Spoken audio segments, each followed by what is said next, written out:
നമസ്കാരം. റാഫ്റ്റോ ക്രിക്കറ്റിലേക്ക് അവർക്കും സ്വാഗതം. വാങ്കഡയിൽ പടുകൂറ്റൻ സ്കോർ ഉയർത്തിയിരിക്കുകയാണ് ടീം ഇന്ത്യ. ചരിത്രത്തിൽ ഇന്ന് വരെ T20 വേൾഡ് കപ്പിൽ ഇത്ര വലിയൊരു സ്കോർ ആരും ചേസ് ചെയ്ത് ജയിച്ച് കയറിയിട്ടില്ല. 253 റൺസാണ് ഈ സെമി ഫൈനൽ മത്സരത്തിൽ ആദ്യം ബാറ്റ് ചെയ്ത് ഇംഗ്ലണ്ടിനെതിരെ ടീം ഇന്ത്യ കുറിച്ചിരിക്കുന്നത്. സഞ്ജു സാംസന്റെ പൊളിച്ചടുക്കിയ വെടിക്കെട്ട് ബാറ്റിംഗ്, ഒപ്പം ഇഷാൻ കിഷനും ശിവൻ ദ്യൂബയും തിലക് വർമ്മയും ഹാർദിക് പാണ്ഡ്യയും ഒക്കെ അവരുടേതായ കോൺട്രിബ്യൂഷൻസ് നൽകിയപ്പോൾ ഇതാ വമ്പൻ സ്കോർ തന്നെ നേടിയിരിക്കുന്നു. ശരിയാണ്, വാങ്കഡയാണ്, ചെറിയ ഗ്രൗണ്ടാണ്, നല്ല ഡ്യൂ ഉണ്ട്, ഇംഗ്ലണ്ടും തിരികെ അടിക്കും. പക്ഷേ ആദ്യം ബാറ്റ് ചെയ്യേണ്ടി വന്നപ്പോൾ ഇംഗ്ലണ്ട് ടോസ് ലഭിച്ചിട്ട് ബൗൾ ചെയ്യാൻ തീരുമാനിച്ചതാ. ചേസ് ചെയ്യുക എന്നുള്ളത് കംഫർട്ടബിൾ ആണെന്ന് അവർക്ക് ഉറപ്പായിരുന്നു.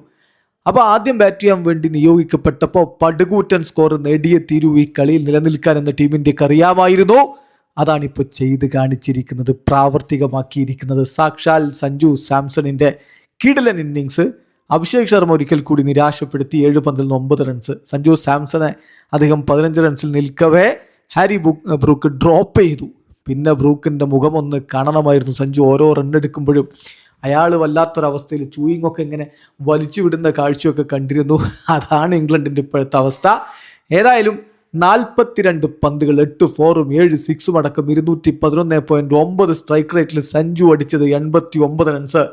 ഇഷാൻ കിഷൻ 18 പന്തുകൾ 4 4ഉം 2 6ഉം അടക്കം 39 റൺസിന്റെ മനോഹരമായ ഇന്നിങ്സ് കളിച്ചു. ശിവൻ ദ്യൂബെ 25 പന്തിൽ 1 4ഉം 4 6ഉം അടക്കം 43 റൺസ് അടിച്ചു.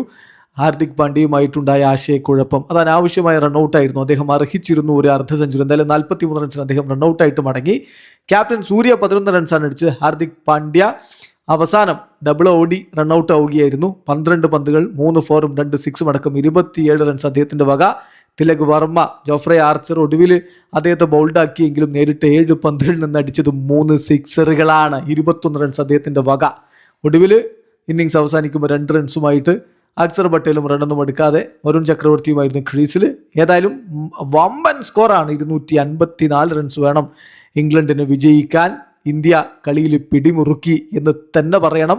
ബാക്കി കാര്യങ്ങൾ നമ്മുടെ ബൗളർമാരുടെ കയ്യിലാണ്. വീഡിയോ അവസാനിക്കുന്നു. ക്രിക്കറ്റ് ലോകത്ത് കൂടുതൽ വിശേഷങ്ങളുമായി റാഫ്റ്റോക്സ് എത്താം.